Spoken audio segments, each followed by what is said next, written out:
Hi, and welcome to the podcast. Welcome to Kitchen Conversations, and thanks for stopping by. Today's guest is unique in a number of ways. First, he's never played pickleball. Why is he on the podcast? Well, you'll find out in just a moment.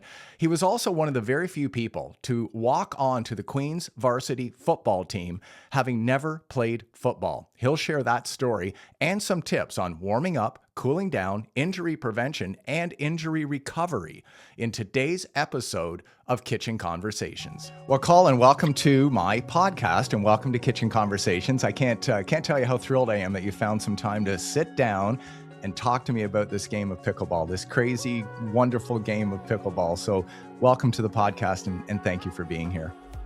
I'm excited to do it, and thanks for having me. Yeah, you bet. Well, this is interesting for us because you're the first guest to come on the podcast who actually does not play pickleball. And I love that. I am so happy that you're here today because I think you're going to give us a sense of the game through a slightly different lens. As players, we're focused on the game. We're focused on getting better. We don't warm up enough. We're going to talk with you about the importance of that and how that kind of translates into your business. So excited about all of that today and can't wait to get into it with you.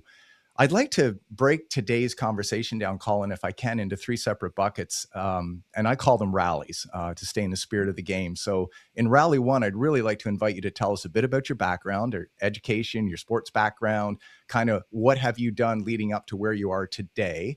And then we'll get into rally two, which is, kind of talking a little bit about what you're seeing in the game from an injury perspective and how that's kind of playing into your day, week, month, year. And then the third rally is maybe some advice and guidance from you on things that we should be doing as players to avoid seeing you as often as we have to. So if that makes sense, I would invite you to start today's conversation by, maybe giving me a sense of your sports background, your education background, and I guess, what officially is it that you do for a living? So why don't we start with that? Okay. I grew up, like a lot of people, big sports family, stuff like that, playing hockey in Ottawa. And they wanted to play some junior hockey here in Nepean, a little suburb of Ottawa. And it's funny because I actually drive by my home rink every day going to and from work. So I never thought of that 30 years ago, but here we are, right? And then, when hockey was done after high school, I actually, for whatever reason, I just wanted to try something different. And went off to Queen's University in Kingston. And I was kind of not done with sports. I just wanted to shift something else. I wasn't sure if I wanted to continue playing hockey. And just happened to be my next door neighbor in residence, who's still a good friend of mine to this day and is actually a chiropractor as well. Was a starter on the Queen's football team as a freshman, which doesn't happen very often. No. And to this day, he's their all-time leading sack leader. He's in the Hall of Fame, the whole 9 yards. And he just comes up to me one day, and we're just chatting because we had, like I saade, we were next door to each other in res. And he says, Colin, why don't you come play football? I'm like, yeah, why don't I go play water polo too? Sure, why not? I'm a big football fan, love it. Watch the NFL, CFL, big fan. Never played. And he said, oh, come on. And out of the blue, like a few days later, the head coach of the Queen's football team gives me a call and says, oh, Jim was telling me about you. Why don't you come out and play? And this guy, Bob House, legendary coach at Queen's, unfortunately just passed away a few weeks ago. And we're having a big celebration of life for him down in Kingston at Richardson Stadium there in June. Wonderful man. And he actually played in the 70s with the Eskimos, winning all the Grey Cups with Warren Moon and all this stuff. Wow. Just a legend in Queen's football. Anyway, so I go out and, played 4 years of Queen's football, was mostly just a special teams guy, but made, some great relationships and lifetime friendships there, and very grateful for that time. So what I like about that story is I always try and tell my kids, like, don't be scared to try something new just because you're inexperienced with it. Like, you got to start somewhere. And like I said, we see that with pickleball. Like, some of the people that I've seen who go up weren't big athletes in their youth. And, some of them are moving from a new sport. A lot of them are, obviously. Some of them racket sports, some of them not.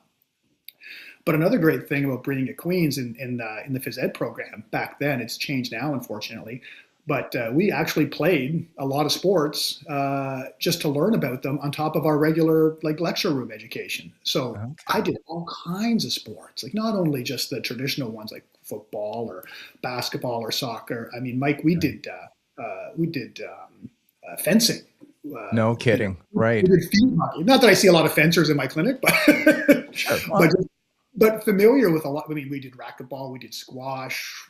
We did swimming units, we did outdoor education in the winter and in the summer, canoe trips, all kinds of things. So even if they weren't my forte or things that I do all the time, it gave me a touch of every kind of sport that's out there, which is, didn't realize it at the time, but how much of a massive benefit that's been to my clinical practice in terms of being able to relate to the mechanics of, the mm, sport that people participate in. And then, like I said, very interested in the sports injury stuff, having been, playing sports my whole life and seeing different practitioners, medical doctors, surgeons, sports physicians, physio, chiropractors, the whole gamut of it. And just chiropractic, for whatever reason, just kind of fit my mind better in terms of I like the autonomy of it. I like the idea of just running my own practice on my own and kind of doing things on my schedule, the way I like to do them. I found that very appealing. And, I heard nothing but good things about the Canadian Memorial Chiropractic College in Toronto. And, went there for 4 years, tremendous education, a lot of excellent clinicians, and just learned a ton.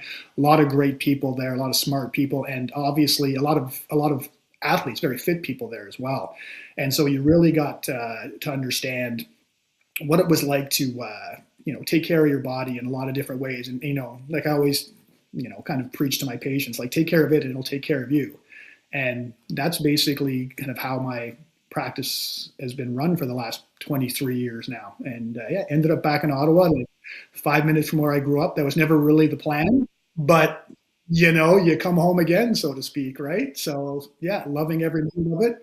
And, you know, go into work with a smile on my face, come home with a smile on my face every day. You'll never hear my wife or kids say, Colin complains about work, because it's certainly never. I love every day there, and I hope to be doing it for another 23 years if I can. yeah, well, Colin, the passion just shines through in your voice. I can see it in your face. I can almost from here see it through your eyes. But Yeah, and I love that. For my wife and I, we've got two boys. One's yeah, 28, one's 25. Colin, we've always driven passion before paycheck into their life, and I've mentioned this in oh, previous podcasts. We've always said to the boys, find some passion, and yeah. the paycheck will follow. And so when I talk to someone like you, it's inspiring. It's really inspiring to hear the love that you have for the work that you're doing. And I think in your case, the help that you're able, I mean, you're very clearly able to see that patient from the moment they arrive through the treatment process to where they're coming back saying, I can't believe how great I feel, and that's Oh, that's got to be incredibly rewarding for you. it's such a wonderful feeling. Like I can't tell you how much I love that feeling. And the alternative side is unfortunately sometimes people have injuries that are too far gone, and you can't help them. You do your best you can, or you send them where they need to go. And that still breaks my heart every time that happens. But like I say, when I stop feeling that, that's time for me to hang them up. Like that's a patients deserve the best of you, and if that means that you have to live with the disappointment of not being able to help, then that's a good sign that your mind is still where it should be. So Right. Yeah. You still care. Yeah. yeah. Interesting. That's a great intro. Thank you for starting us off with all of that. To take me back to Queens for just a minute, because Sure. it Oh, strikes no me, problem. I can talk about it's that all day too. well, it just yeah, because of course, we're recording this podcast in the city of Kingston, home to the I Gales. Go know. I love Gales. it. Go Gales. Yeah, love our Gales. Absolutely. Love our Absolutely. Gales. Uh, that's not normal, is it, for someone to show up at university with a hockey background and No. basically walk onto a football team at a varsity level? Like, maybe I'm mistaking this, but that seems No. like there's quite a story there, Colin. It's not. And so honestly, like Bob House, like our coach that I mentioned, he had actually come to Queens in the 60s as a basketball player. And Okay. so he had this thing where he was willing to give athletes a shot. Yeah. And I just, like I said, right place, right time. I always tease my friends in terms of I'm still the best hockey player in the history of Queens football, is what I do. That's great. And it's true. And I teased them too because I said, let's be honest, you guys started off in hockey, you weren't very good, so your parents tried you at something Yeah. else. It's still what you still wear a helmet, but we're not going Yeah, to worry about the skate. So you just go and run. absolutely. Can you go and run into that But guy? If you can do like that, what you a can do, yeah. Oh, yeah, wow. what a great group of guys. But you're right, it's Yeah. not a common story, and I'm forever No. grateful for those guys. And still, like I have some really close friends from that era that I still see and talk to Sure. regularly, and so grateful that I had the courage to go out and just risk embarrassing myself and going out there. Yeah. And Yeah. there's always a great line that Bob has said to me one time that I always retell is that I was pretty fast. I was a fast runner, and comes off the field early in my career with his arm around me. And he used to call me Canby. And he said, Canby, God Okay. love you. He says, you're so fast. He's like, sometimes I wish you were a little slower, though, sometimes, because you're usually going the wrong direction. Oops. Yeah, if we could just slow you down, get you turned around and heading the other way, Yeah, we'd be great. you wouldn't be Yeah. out of position so far if you weren't so fast. So yeah, but Well, it was a wonderful. You're right, not a common thing, and I'm no. very proud to talk about that. Like it's one of Yeah, the greatest endeavors of my life is being around sure. those guys for all those years, and yeah, wouldn't trade it for the world. No, interesting. And you made a point as well in your opening dialogue, which I appreciate about, pickleball is an interesting sport in the sense that you really don't need to have, much of a sports background to get into this game. The entry barrier to entry is low. Within literally an hour, you can be at a level where you're playing well enough to enjoy it. And I can't think of a lot of sports where within 1 hour, 60 minutes, you're kind of getting it. And I think we'll talk a bit about the magic of the game, which leads to the injuries in the game, which you're going to help us with today. But to me, that's part of it, Colin, is just that The very massive quick part. entry. Yeah, yeah, yeah, Massive for part, like you sure. said before, the being able to enter and the socialization aspect of it, I think is phenomenally important, especially going forward in the coming years. To have people more and more involved in this sport, I think is nothing but positives. Yeah, well, that's great. Well, listen, great, great stuff. So give me a sense of what you're doing today. You're very passionate about your work and your clinic. Give me a sort of a brief overview of what you're doing there, and how that all fits into your life today. Yeah, sure. So, I mean, again, like with me, my practice, like I said, it's just the whole aspect of it is I spend as much time with my patients as I want to. I run the day. I decide how much time they get of me, and I'm always a big proponent of like, hey, if you forget something before you see me next, shoot me an email, give me a call. Like, let's not waste time fixing stuff, right? So the majority of my practice is mostly very fit, very active people, and it's wonderful. Like the whole scope of it is like you kind of alluded to earlier. I always kind of say, um, practicing is like parenting. It says my goal is to teach you not to need me, Right, but at the right. same time, I still wish you'd come and visit once in a while and say hi. Yeah, drop by, drop by. Yeah, Yeah, I tell them I don't charge for coffee. I'll even buy the coffee because I mean I truly adore my patients. They're wonderful people, and I get it. They don't really want to be in there because it usually means they're injured. They're usually still happy to see me, but most of my practice, they said, is when I did a fellowship after I finished a chiropractic school in injury rehab because again, being a sports guy, I was interested in all aspects of injury rehab. Like we touch on all the types of injuries in chiropractic school to a large degree, but this just gave me advanced training in all the things that I was still wanted to treat: shoulder injuries, elbow injuries, ankle sprains, knee recoveries, post surgery, all that kind of stuff. Right. So my day has a little bit of everything, which I love. I can spend some days seeing the same thing all day, and some days I can see something different all day, every day. And very, like I said, active people. Again, comparing it to child rearing in the sense with my patients, I always prefer that I have to pull them back a little bit than have to kick them in the butt to do something. So when you have an active population, you're usually trying to pull in the reins a little bit and say, whoa, not quite yet, not quite yet, not quite yet. yeah. Well, I can speak from a pickleball brain perspective, and if I come to see you with a problem and we assess the problem, we come up with a treatment plan, and you tell me, Mike, I really need to recommend at least 4 weeks off from the game. Okay, so I want you to do this, this, and this every day. My brain, Colin, immediately switches from weeks to days. So you say 4 weeks, I hear 4 days, and I'm leaving the office going, well, that's not so bad. I can play, like, what's today? Friday, but Tuesday. I can play Tuesday. And maybe in some cases, I go as far as translating hours or days into hours. Like four, did he say 4? I think he just said take the afternoon off. Oh, I get it. And again, I'm the same way. I like ask my wife. I'm the most miserable person if I have an injury and I have to miss something. She's miserable too. It's an equal opportunity marriage. But the joke I make in clinic all the time is I said I've never gotten anybody better as quickly as they wanted to because they all wanted to be better yesterday. Right.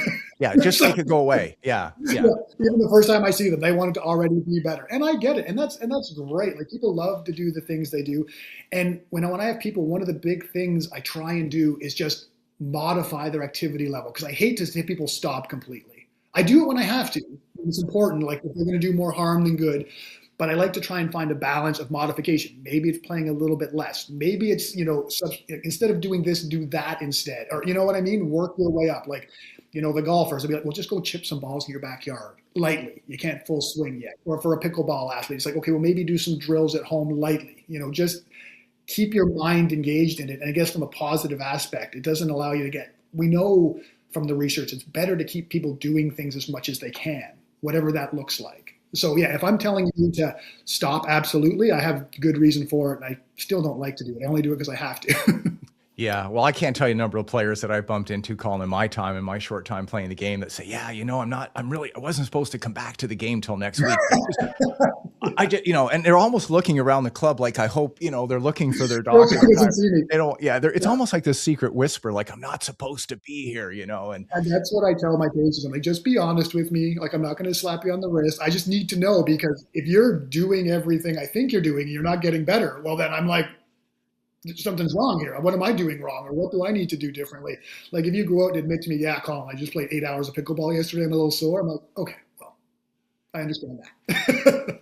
Well, it's a funny game in that regard, and you certainly understand that, although you're not necessarily a player, at least now we're hoping to inspire you to become one, by the way. That's part of the magic of this podcast. This is a little Jedi Knight power here. You will, this is the game you're looking for. I'll give you my best Yoda there. But Colin, I can't tell you the number of times where I played maybe, a 4-hour game in for 2 2-hour sessions. I'm literally walking out of the building. Somebody's coming in, I know, and they say, Mike, we had a guy cancel. Can you stay? Sure. And I turn around, back in for another 2.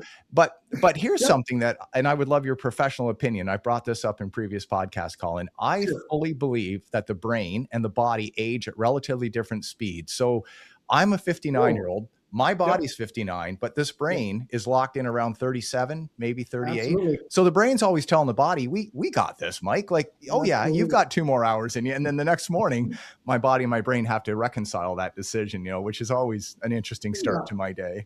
Oh yeah, no, you're absolutely right. And I'm no different. That's what I'm 51 now. And I actually love being at this age practicing now because, I can tease patients about it a little bit, and I have more lived experience, shall we say. Like I understood the processes that happened with aging in terms of, tissue structure recovery rates. Like I understood it all academically, clinically, but I was in my 20s when I started practicing. And so nobody wants to hear from a 20-some-year-old that they're getting old. Now I throw it out there all the time because I can really.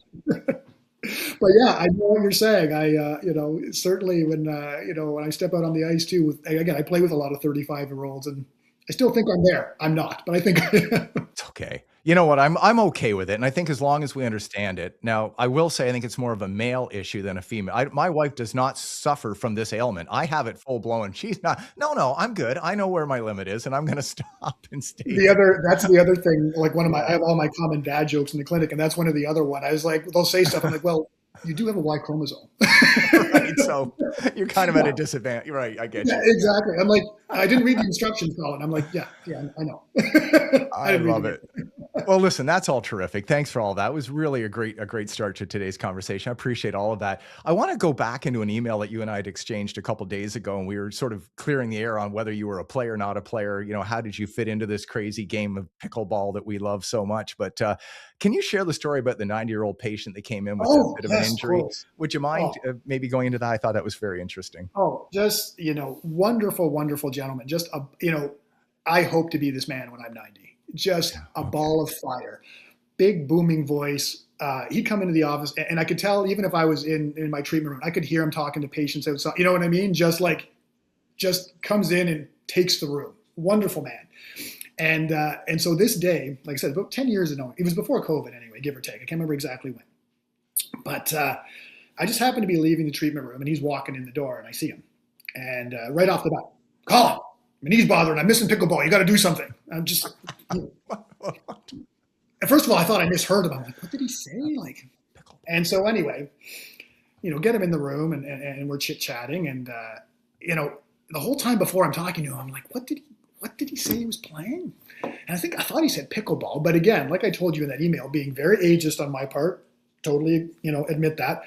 I'm thinking, well, it must be like shuffleboard or something, right? Because he's 90. Like, what is he? It's got to be. I'm not proud of that, but that's where my mind went. Well, that's honesty. I appreciate that. We appreciate that on the podcast. What did you say you were playing? And he says pickleball. And I was like, I'm sorry. I'm like, I don't know what that is. And so he goes on to explain it to me. And I was like, oh, okay. So once I understood the mechanics of it, that it's a racket sport, you're moving laterally, he's explaining the steps and where he's having pain. I'm like, okay, I know racket sports. I can go from there. I can glean enough to help you out and get this under control. And so again, as soon as my day is done, get days in, I'm sitting there. And I'm just, before I even, go home, I'm on my phone. I'm like, what is pickleball? Looking it up. And again, realizing, looking at the popularity and how it's becoming a bigger and bigger thing. And it just seems to be going more and more and more, right? Like now, and you ask other people about it, and it comes up in seminars all the time. People are discussing it in terms of, this is what we're seeing in the population, and we're seeing increased rates of this and that because we think, people are doing this more and that more. So yeah, now, like I said, I think I was the last person to hear about it, but it seems like it's only getting more and more popular. Yeah, it's really something. I think there was a point in time, and I'm not sure many of us would admit to this, but if you played pickleball, you kind of didn't want to say that. Like you were like, what do you do for fun? Well, I play, you might whisper it to a friend, like, I'm playing a little pickleball. I do think there was this overriding sort of theme that it was just for old guys in Florida, and that's, so people who are in their 40s, 50s, Colin, we're almost a little embarrassed to say, I'm playing it and I'm liking it. And now I've really seen that flip, the last 5-6 years, you're proud to be a pickleball player. It's. Oh, totally agree.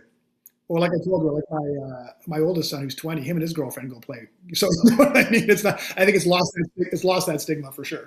Yeah, it has, and I guess it was well earned, because if we really look at the sport 10 or 15 years ago, that was primarily the function. A lot of ex-tennis players that just couldn't handle the real estate of a tennis court, and when you appreciate that you can get 4 pickleball courts on the same footprint as 1 tennis court, you kind of get your head wrapped around the sense of, okay, it's a paddle sport. There's a ball, there's a net, you hit it over. That makes sense. So you can understand how the game kind of appealed to those people that just couldn't handle tennis anymore. So yeah, what a great story though, that you share with this 90-year-old. And I'm with you. I play pickleball quite regularly with people in their late 70s, early 80s. I curl with a gentleman that's 91, and he throws with a stick, but he still sweeps. I mean, he's up and down that ice. And I pulled him aside when I first met him this year, Colin. I said, you're an inspiration to me. If I can be you, in 30, I'm just thrilled. And I think it really touched him in that moment. He was happy to hear that. But yeah, we've got to get people off the couch. I'm an advocate for health and wellness. My wife and I are really, if I told you how much we're into it, I'd be embarrassed. I mean, I have a kitchen scale. I weigh my food, I track my protein, I get my steps. We really want to be able to do what we would like to do in our 70s and our 80s. And we recognize the importance of moving. And yeah. So the game for me, Colin, on a very personal level, brings that. When I see people that are competitive at 75, 80, and I'm at 59, there's inspiration there for me as a player. There really 100%. Is. Yeah. Absolutely. So I love it. And I think it's great. Like I said, with the, even from the aspect of the more, healthcare as a whole, the more we have people active and socializing, the better it is just for our system as a whole. It's a win. It's an absolute win. And so, and like you said, like the sitting more, I always, it's a big discussion with my patients in terms of just, when I was at Queen's too, I studied evolutionary biology. So I was always talking to them about how they often conflate normal and common. And so I'm saying things like, well, when you're sitting throughout the day, I have to be careful because people get very defensive when you suggest that they've been sitting, like you're insinuating that they're lazy. I'm like, no. You can be very active or very, accomplish a lot at your computer all day, task-oriented, completing. I'm not saying you're lazy, but I said from a biomechanical perspective, there's no difference from you sitting at your desk for 8 hours and one of your ancestors 20,000 years ago sitting on a rock looking at another rock. Biomechanically, right. It's the same thing. And so that's what I mean by, like, yes, it's very common to sit at a desk for 8 hours a day. It's not normal. And so these kinds of things, like you said, we get people, I think we've understood that now, the last few decades, is that, and you understand why the motivation was to kind of create environments where people had to move less, because for thousands of years, our ancestors had to move a ton, to garner very, challenging ways to get calories. And now it's the opposite. You can stay very still and accumulate lots of calories. You just call it Uber Eats. You don't have to do very much, right? So we have the opposite battle. So things when we can get people involved in activities that they're looking forward to going to, like, if they're working out to try and stay in shape, but they find it a grind, well, that's a tougher hill to climb. But if you have something like pickleball, where they love the sport itself, they love the socialization, they're excited to go to it, they're excited to do things that allow them to play pickleball more, like watch their diet and train on their off days. Well, Yeah. how could we not be big proponents of that? Yeah. And I think that's really, the base and the core of a lot of the success of the game and the growth of the game, Colin, is all of that. And you take the social side. If we were just to park the physical benefits of movement and cardio and, just leave that off to the side for just a moment, if we just focus on the game for the social side and the number of people that are involved in this game that would otherwise maybe be spending their days alone, people that are widowed or divorced or whatever the situation is, it's not particularly important, but the fact is they're alone. And so they come to the club for 2 hours, 3 hours. They've got a new tribe. They've met new people. They're building community. And a lot of these organizations like the Kingston Senior Center, which runs a lot of programming here in Kingston, and the Ottawa Pickleball Association, and, they're just putting programming together to bring people together. The game is almost inconsequential. The game is there as the reason why we're doing it, but I don't believe it's the core benefit. I think the core benefit is that community that gets built, and then that leads to better health and wellness choices and movement and steps. And yeah, there's a 100%. lot to love about it. Yeah. Oh, Very the interesting. community-based aspect of it. I mean, we're social beings by nature. Yeah. It's in our DNA. And Yep. again, obviously, we saw a lot of it during COVID, where that stuff, Mm. like you said, was amplified even that much more. And absolutely, I talk to patients about that kind of aspect of their lives all the time. And with people working from home more, I'm like, yeah, I get the benefits of it, but there's a trade-off there too, where you're spending less time with other people, and I'm not sure that's always all positive either. So the pickleball atmosphere of creating that socialization, like, I'm a huge proponent of that aspect of it as well. Like, I think it's tremendous. Nothing but Yeah. upside. No, I love it. All great points. Thanks for that. And I think on a final, just to note quickly, and I mentioned this earlier, but I want to go back to it. It's an important part for someone that may be listening, and maybe that's this person staring at their computer today going, gee, maybe I should try this. But it's unlike any other sport in a sense that you jump into a game with three other people. It's generally doubles, two on each side of the net. And you jump in with people you may never have met. And the game is over in 12 or 15 minutes. You're off the court, you're standing courtside, you're chatting, you're waiting for your paddle rotation to come up so you go into your next game with three other people. So you could be with a group of 30 or 35 people at a social get together, a pickleball game, and you're meeting a lot of people, but the magic to the game is the length of the game. And this was pointed out to me in a previous podcast by someone, and it really struck me because I hadn't thought of it. A game of tennis takes a long time, a game of golf takes a long time, a game of hockey. Yeah, you're on and off the bench in hockey, but you got no wind. You can't talk to anybody anyway. But pickleball allows you that chance to get out, get the physical for 15 minutes, go, go, go, go, go, and then step back and get to know each other. And I think that's, for me, the magic bullet in the whole thing right there.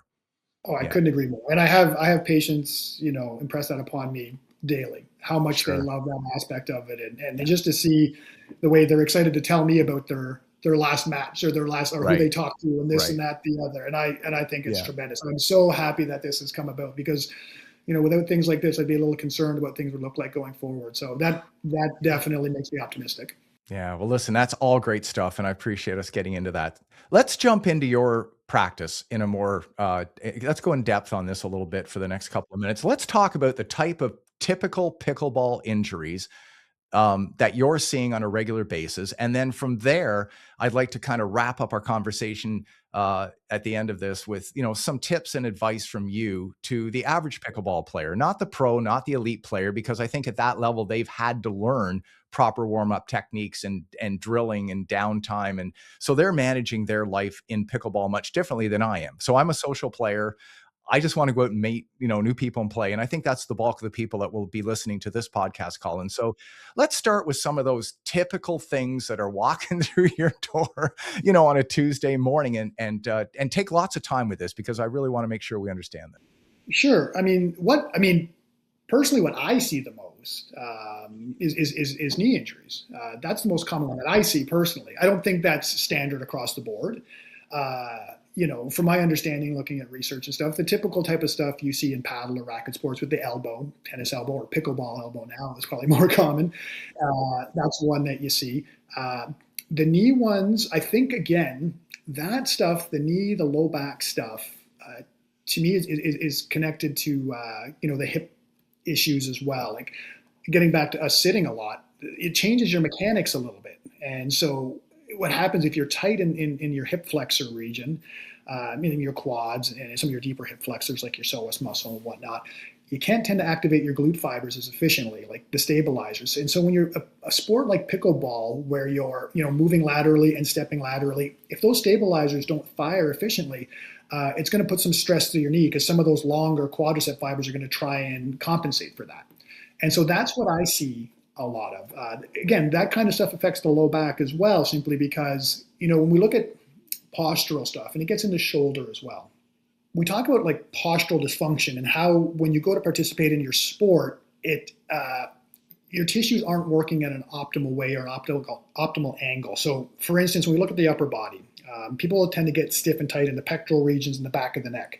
And they'll get weak and inhibited in what we call the deep cervical flexors and the scapular stabilizers. So again, going back to normal and common, it's normal to see people sitting with their shoulders rounded a little bit like this. And then as opposed to sitting back with their shoulders back, almost like they're at attention militarily. Exactly. That doesn't look normal to people. That's normal, but it's not as common, so we conflate it. And then when you look at the lower extremity, the very similar type thing is people can tend to get very tight in their lower backs and their hip flexors, like right in front of their hip, and they're very, very weak in their abdominals and their glute fibers. So that aberrant mechanics, like the body will always find a way. That's the amazing thing about it. If it can't do it the optimal way, well, it'll do it the secondary or the tertiary way.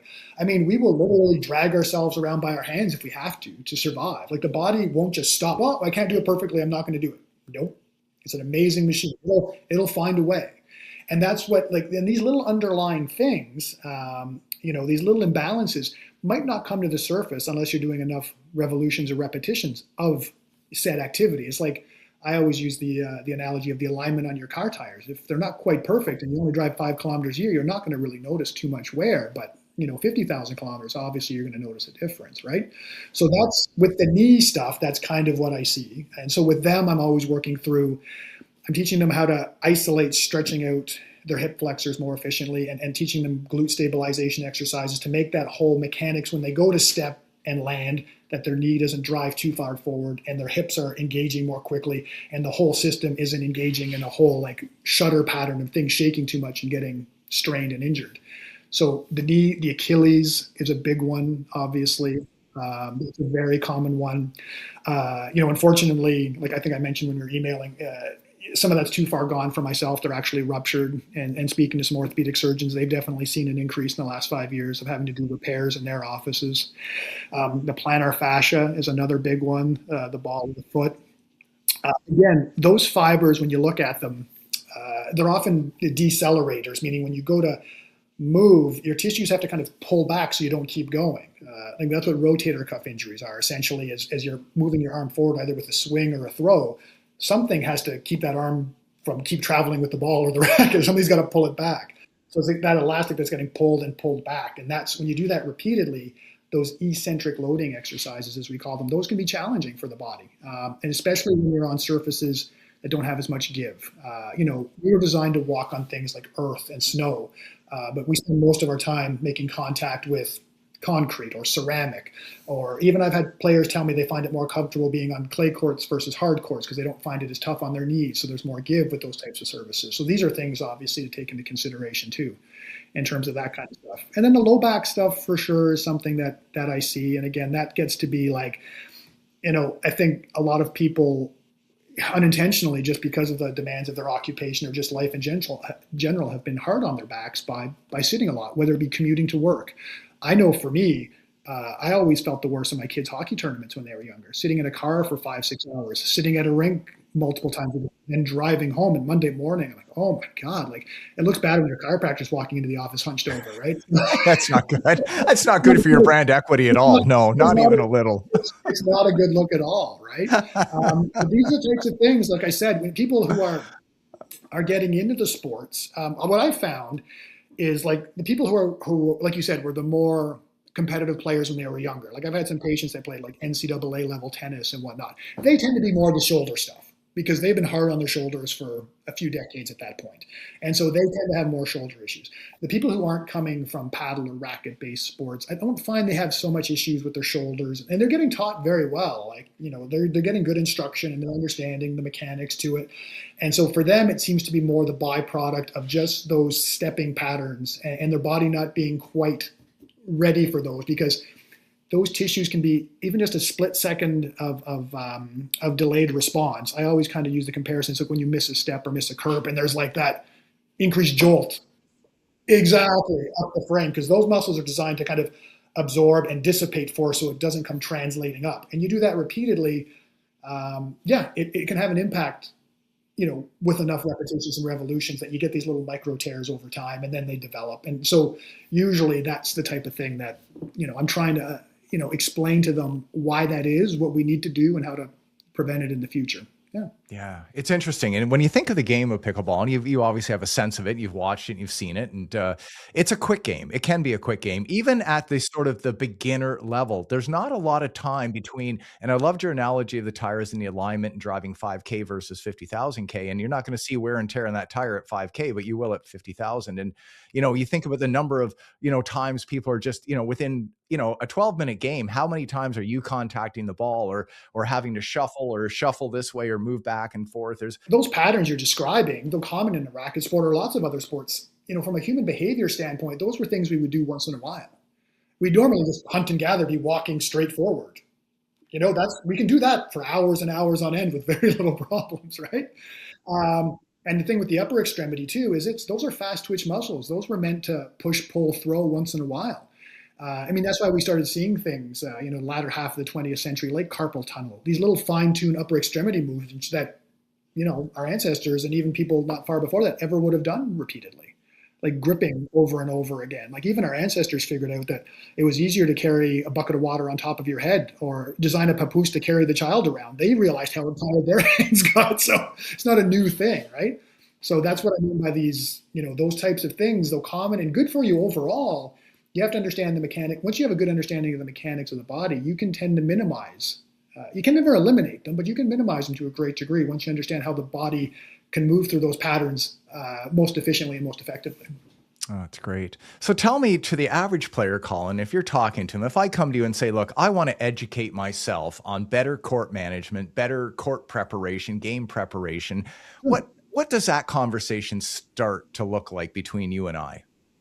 I think the big thing is, stuff that's outside my scope is obviously get taught well. Obviously, there's wonderful instructions. I would never recommend to anybody just go and start doing stuff on your own. Like, and I think there's excellent people out there that are doing that, right?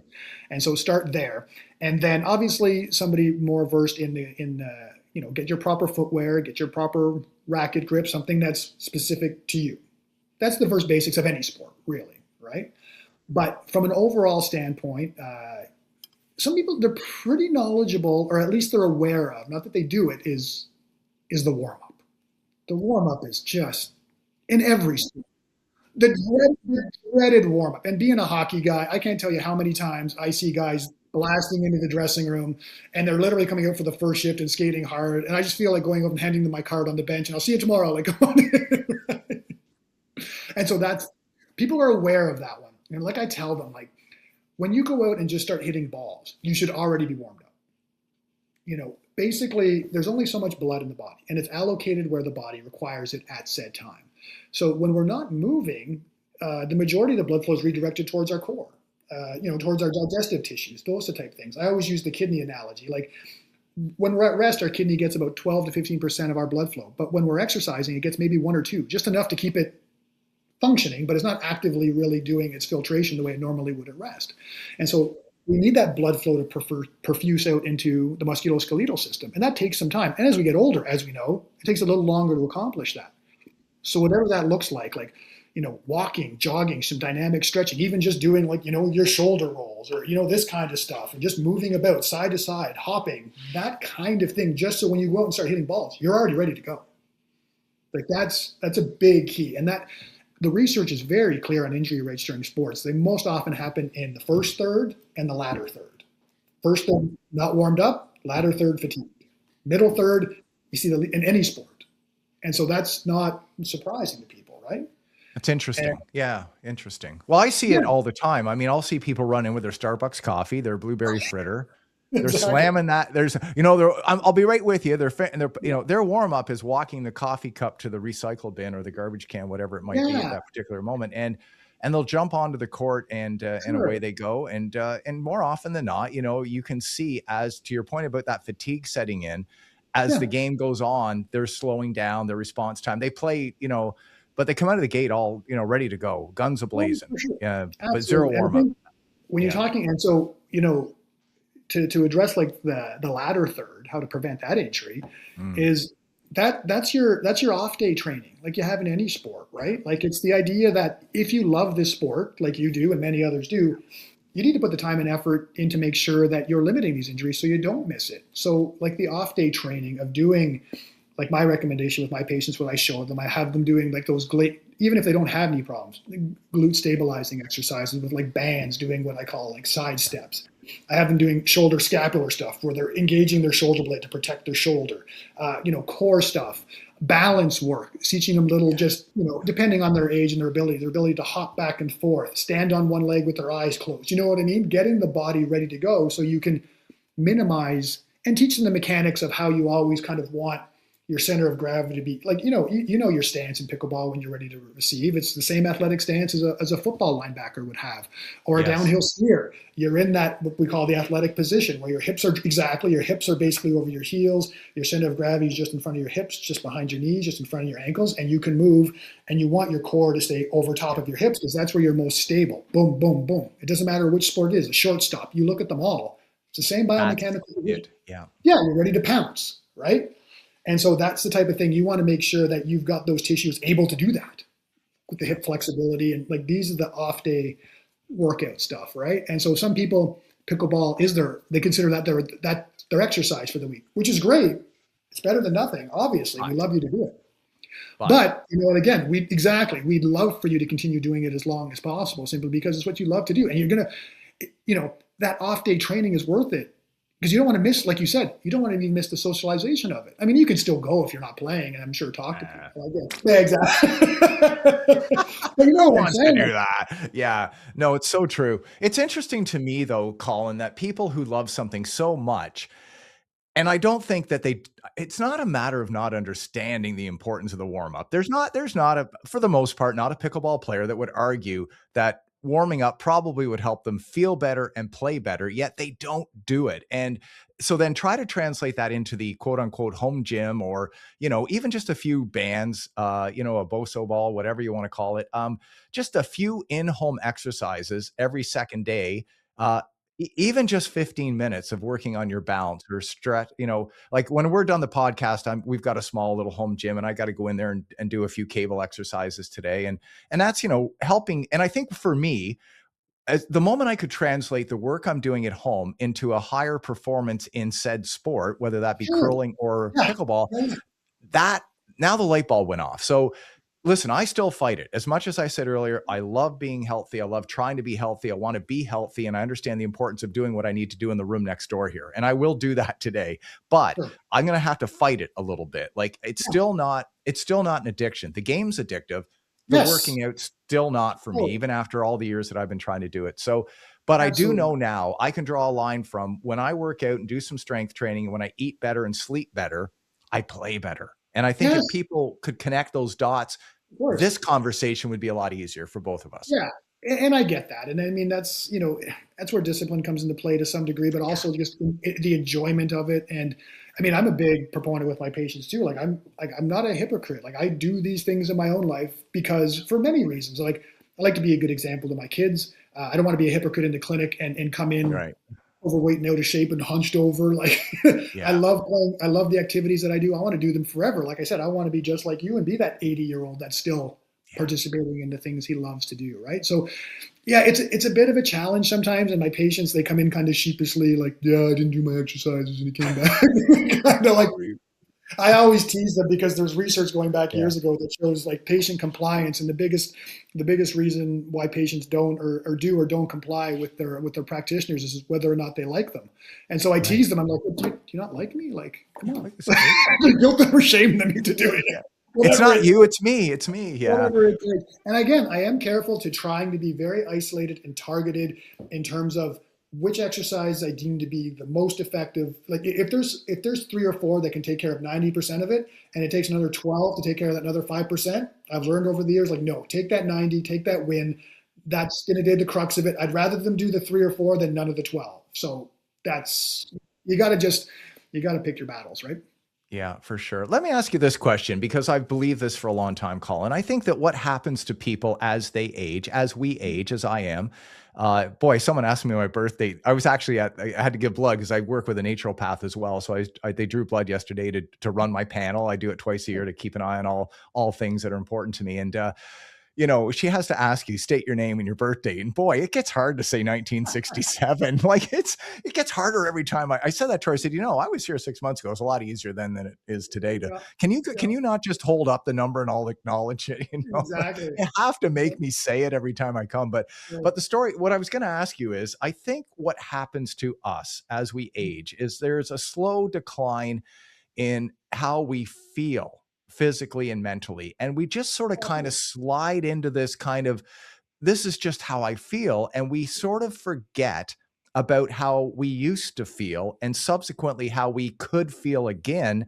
when our feet hit the floor in the morning. And I would tie this back to, and I'm going to be careful here, but with some of the obesity issues that are happening globally today. And I think people, no one goes to bed, Colin, at 150 pounds and wakes up at 300. It doesn't happen overnight. So people slowly get into this bad lifestyle, whatever the case may be. And there's a lot of reasons why it happens. But I think they lose connection with how they used to feel. And I think it happens to all of us in some form or fashion where we just kind of, we can no longer relate to how we should be feeling Oh because it yeah. just, is that a fair thing to say? Oh no, no, for sure, it's a fair thing to say. I mean, it's tough, right? Because there's a number of aspects that go along with it, and some of it is it's very real. It's not just a feeling. Like you look at things like collagen deposition or sarcopenia, which is our loss of muscle mass after age 35, and decreased blood flow to peripheral tissues. And we know, when we look at mitochondrial measurements in terms of our ability to leap as effectively or our dexterity, like they do